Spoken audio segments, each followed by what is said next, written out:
Olá, eu sou o professor Guilherme Nogueira. Estivemos juntos no 16º Congresso do Cinep e trago a vocês três questões para que possamos dar continuidade a todo aquele conteúdo visto e para que possamos refletir de maneira um pouquinho mais ampla nesse fascinante e intrigante mundo das neurociências. Então, começo com a seguinte questão. A neurociência tem ajudado muito a melhorar o processo de aprendizagem. Quais auxílios foram mais significativos nos últimos anos? Bom, o cérebro é uma estrutura ao mesmo tempo fascinante e intrigante. E sim, a neurociência vem ganhando espaço nas discussões acerca do comportamento da aprendizagem, contribuindo de maneira importante na ampliação do conhecimento acerca do cérebro, suas relações internas e os impactos da interação com o meio. Isso permite aos educadores novas formas de pensar e agir as estratégias procedimentais dos processos didático-pedagógicos. São muitos os auxílios, mas penso que, dentre as maiores contribuições, estão o mapeamento das diferentes áreas do cérebro e as suas funções. Na medida em que nós podemos conhecer essa distribuição funcional do cérebro, e claro, existe toda uma relação entre essas áreas e suas funções, nos permite desenvolver planos estratégicos mais direcionados, estratégias de intervenção com maior direcionamento, estímulos mais precisos, na busca de interações neurobiológicas também mais específicas e que acabem resultando em respostas mais assertivas. Essa maquinaria cerebral, ela trabalha de maneira associativa, ou seja, as áreas interagem entre si numa trama de relações que são interdependentes e complementares, promovendo processamentos mais elaborados, cada vez mais qualificados. Isso pode ser visto como uma outra significativa contribuição da neurociência, que demonstra, por exemplo, o potencial de influência do sistema afetivo emocional na qualidade dos processos cognitivos. Ou seja, as neurociências nos mostram que os aspectos afetivo-emocionais, eles alicerçam todos os aspectos cognitivos, dando ao aprendizado uma qualidade ainda melhor, dando ao cérebro uma salutaridade maior, dando à organização da conduta social ou do funcionamento social cada vez melhor. Exemplos de estudos neurocientíficos acerca das crianças bem tratadas, por exemplo, bem cuidadas, com um bom amparo de cuidado, elas tendem a criar melhor vínculo afetivo, elas tendem, a partir da liberação da neuroquímica do próprio vínculo afetivo seguro, a potencializarem o funcionamento social, buscando mais aporte social, se colocando à disposição em comportamentos mais pró-sociais, ou seja, se a aprendizagem é um processo social, a partir daí temos ganhos significativos também. Toda essa maquinaria neurobiológica trazida por um bom vínculo afetivo e por uma boa estruturação afetivo-emocional, também coloca o cérebro mais predisposto à aceitação de regras sociais, cumprimento de regras sociais, motivação por interesse. Então, tudo isso são aportes neurocientíficos que ampliam essa visão acerca do aprendizado, ampliam essa visão acerca de estratégias procedimentais que podem ser utilizadas. Devemos levar em consideração também, dentro dos estudos neurocientíficos, os chamados períodos sensíveis, ou também considerados períodos críticos, chamados de períodos críticos. São períodos em que o cérebro se torna mais plástico. Então, existe, a partir daí, uma capacidade com maior facilitação à assimilação e modulação do cérebro para aquilo que é informado, para aquilo que é estimulado. Então, por exemplo, sabemos que o cérebro se torna muito plástico ou mais plástico para a organização da linguagem até mais ou menos os 6, 7 anos de idade. Então, os investimentos relacionados a todo esse processo de organização da linguagem devem ser colocados dentro desse período cronológico. Sabemos que estímulos adequados, usando recursos multissensoriais, potencializam o aprendizado, melhoram a capacidade de processamento e consolidação do aprendizado. Existe uma integração, existe uma utilização de todos os recursos, todos os códigos e decodificações dos sistemas sensoriais para que essas informações sejam transformadas numa chamada área de associação em linguagem, organizando melhor o conhecimento, traduzindo os estímulos sensoriais, traduzindo esses códigos e decodificações sensoriais, e transformando essas informações em linguagem. É importante também trazer bases neurocientíficas que mostram que atividades direcionadas aceleram e ampliam o desenvolvimento cerebral. Antigamente achávamos que precisávamos esperar os processos cronológicos e biológicos de maturação se organizarem para aí podermos, então, estimular o cérebro. Hoje sabemos que não, que essa maquinaria ela é uma criatura viva, ativa, sedenta por informações e conhecimento. Então, a influência do meio, atividades direcionadas vão provocar a modulação do cérebro, vão provocar a modificação dessas relações internas neurobiológicas e, com isso, ajudam, organizam e potencializam o desenvolvimento cerebral. Uma outra questão que eu gostaria de trazer envolve a questão do conhecimento das neurociências. Então, embora bastante conhecida, a neurociência ainda não faz parte da cultura de muitos educadores na sua prática pedagógica. A que se deve isso?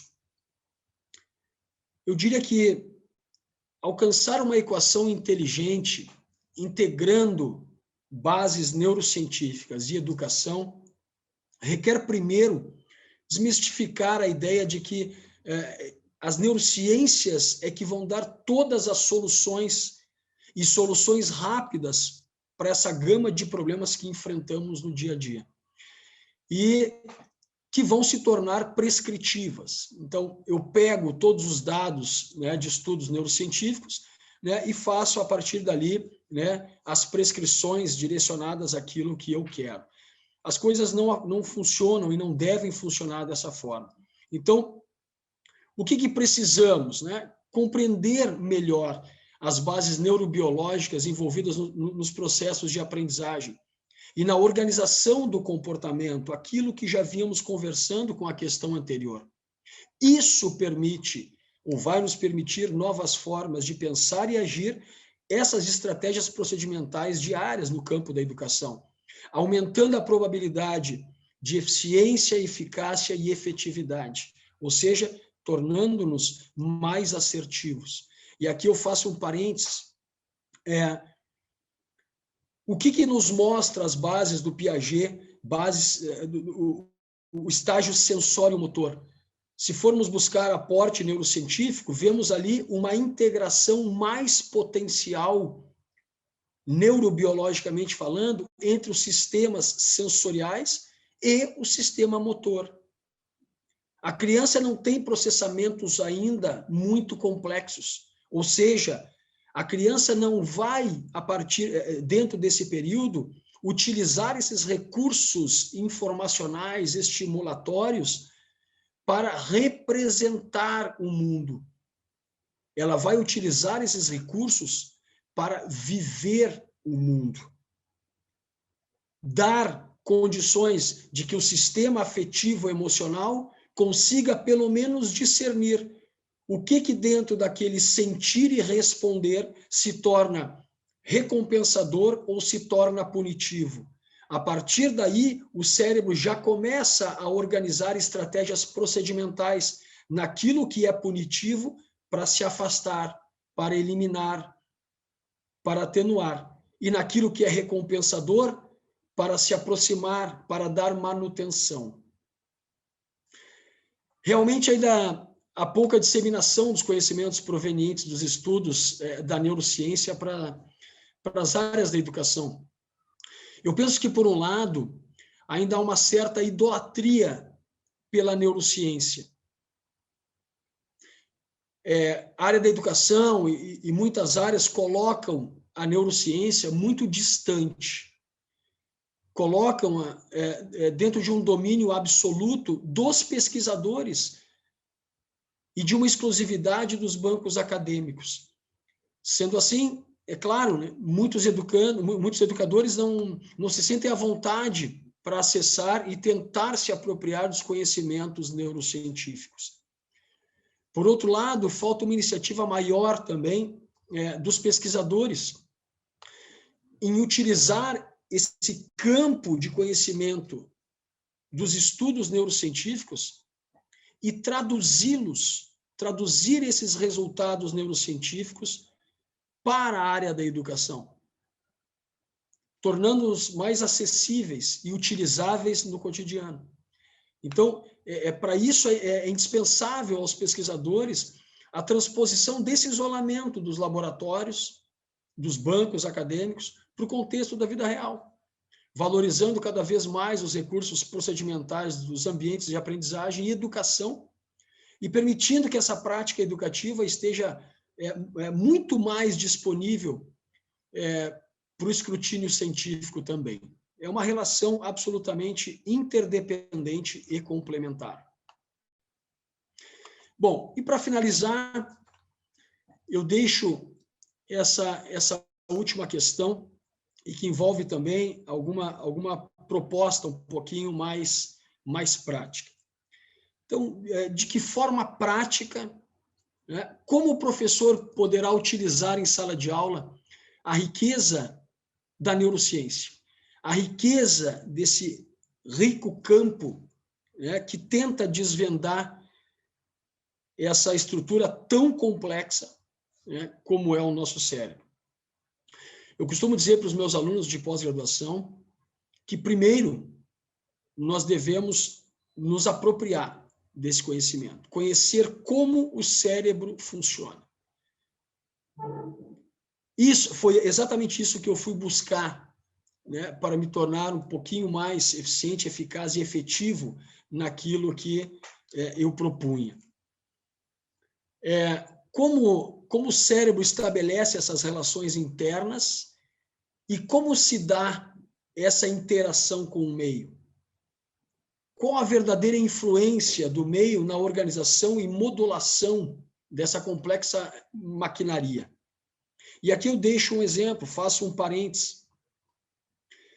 Hoje nós sabemos, por exemplo, que só pela pressão atmosférica e um tempo cinzento lá fora, o cérebro já tende a liberar menos quantidades de neuroquímica do bom humor.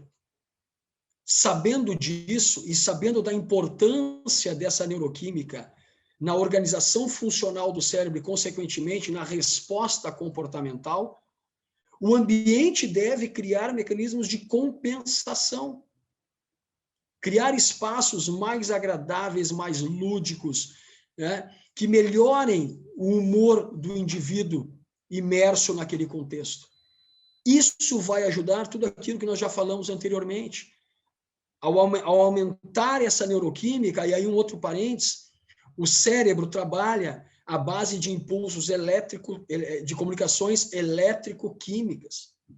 Então, precisamos criar perspectivas estimulatórias ou estratégias procedimentais que ajudem a modular isso. Depois, se faz necessário levar em consideração todo esse conhecimento para exatamente poder elaborar os planos de ação e práticas do nosso cotidiano. Ou seja, a neurociência nos mostra a importância dos processamentos afetivo-emocionais no aprendizado e na organização do comportamento. Organizemos, então, espaços específicos e bem planejados para que essas coisas aconteçam e se estabeleçam bem. E aqui vai um puxãozinho de orelha. Criança é que nem abóbora, ela vai se criar. Mas a forma como vai se criar, essa é a grande questão. Então, se nós temos aportes neurocientíficos mostrando que apegos bem-sucedidos, vínculos de apego, vínculos afetivos bem estabelecidos, aumentam a neuroquímica, né, dando essa condição, e que está relacionada à confiança, melhor empatia, melhor aceitação de regras sociais, aumento e melhora do comportamento pró-social, maior motivação para a busca de apoio social. Por exemplo, eu estou falando de sala de aula.